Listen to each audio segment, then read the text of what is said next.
Since the dawn of civilization, man has been a perfumed creature. Whether it be for improving the smell of our environment, offerings to please the gods, or simply to mask unpleasant body odors, perfume has played a constant role in our history. The earliest perfumes were composed of all natural ingredients. Perfumes for the gods were composed largely of resins, frankincense, opopanax, and myrrh, and precious woods, while perfumes for the body added floral and fruity touches. Toward the end of the 19th century, scientists began discovering that the outcome of many of their experiments resulted in odors previously unknown, and there began the development of modern perfumery.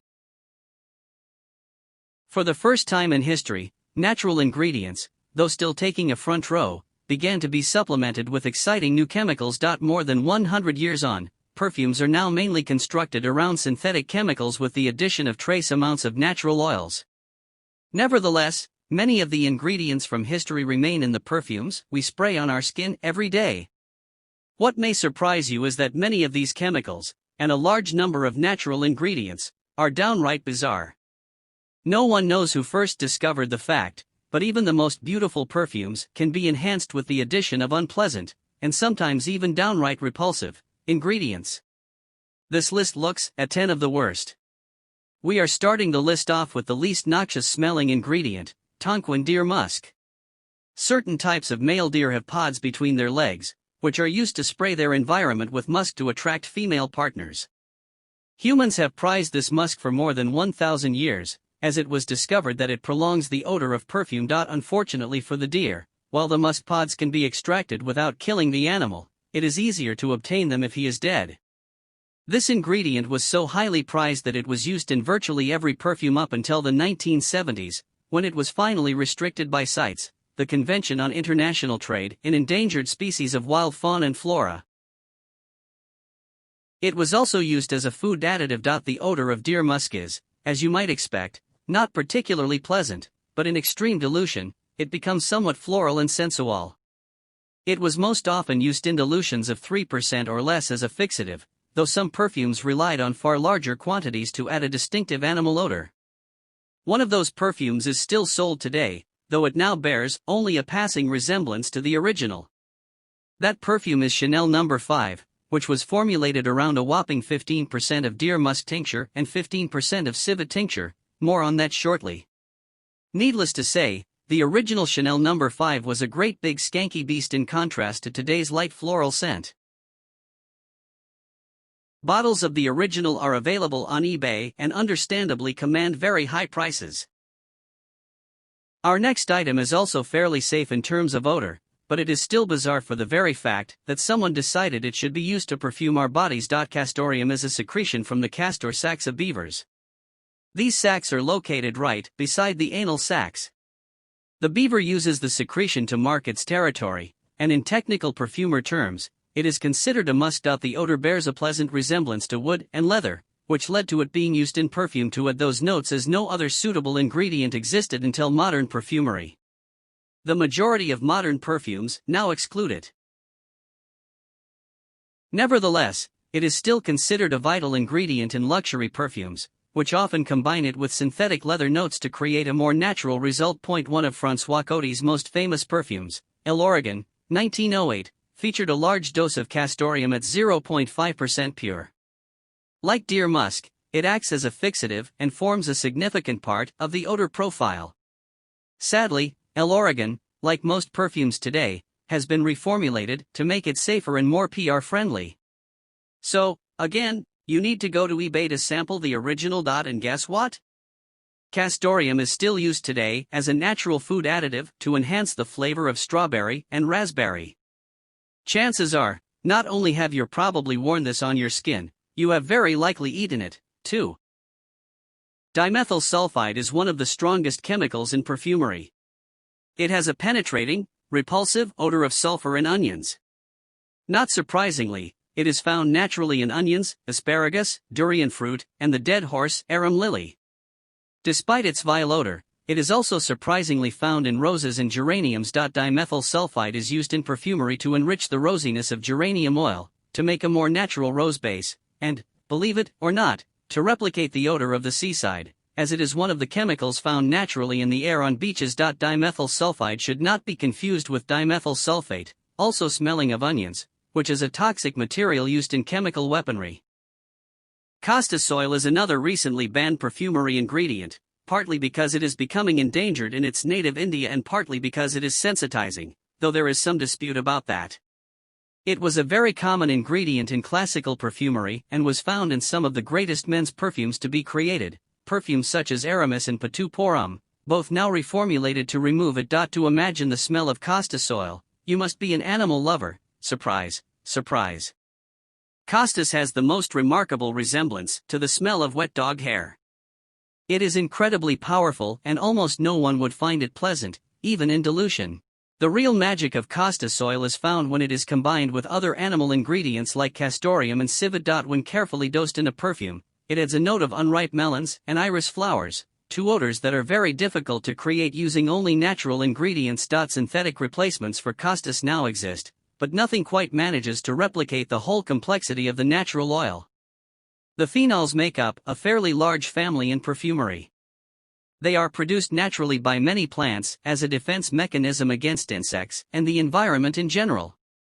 The most commonly used phenols in perfumery are called creosoles, which are so named because they were originally synthesized from creosote, a byproduct of coal tar production. Like their namesake, they have a distinctive odor of creosote, a very pungent commercial cleaner type smell. But most curiously, many of them also bear an additional resemblance to the smell of horse and human urine, which is not really surprising given that both contain large amounts of paracresol. This may seem a terribly bizarre smell to add to a perfume, but the phenols are essential in the recreation of certain floral odors like that of jonquils and ylang ylang. They are also used to create fantasy bouquets of lilac and hyacinth. It is safe to say that most perfumes have some phenols in them, whether added as a synthetic component or naturally in the many floral oils used, such as jasmine. Interestingly, salicylic acid, an important constituent of aspirin, is also a phenol. Ambergris is an intestinal secretion from sperm whales. Scientists are still not entirely sure which end of the animal expels the ambergris, but what is known is that perfumery ambergris must have spent years floating on the ocean.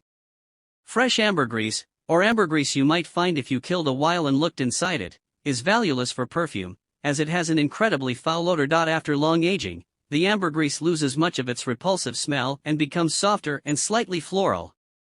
Its main use in perfumery is as a fixative. Even the tiniest drop can make a perfume last for days on the skin. For this reason, it was added to almost every perfume in the past. Unlike many of the other items on this list, it is not animal welfare or the foul smell that prevents its use in modern perfumes, but rather its incredibly high cost, starting from $26,000 per kilogram, $57,000 per pound, depending on the quality.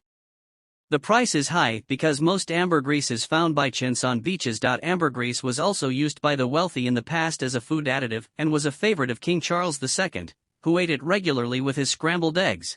Indole is a chemical found naturally in many flowers, mostly the white ones, like orange blossom, jasmine, and lilies. It is a very powerful chemical with a strong fecal odor. Its use in perfumery is to add naturalness to floral compounds.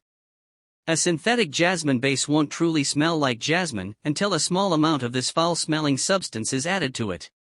In modern minimalist perfumes, indole is often used on its own to add a jasmine note. Most fascinating is the fact that the indoles are formed from a chemical that behaves very much like serotonin, which interacts with receptors in our brain, causing us to feel pleasure.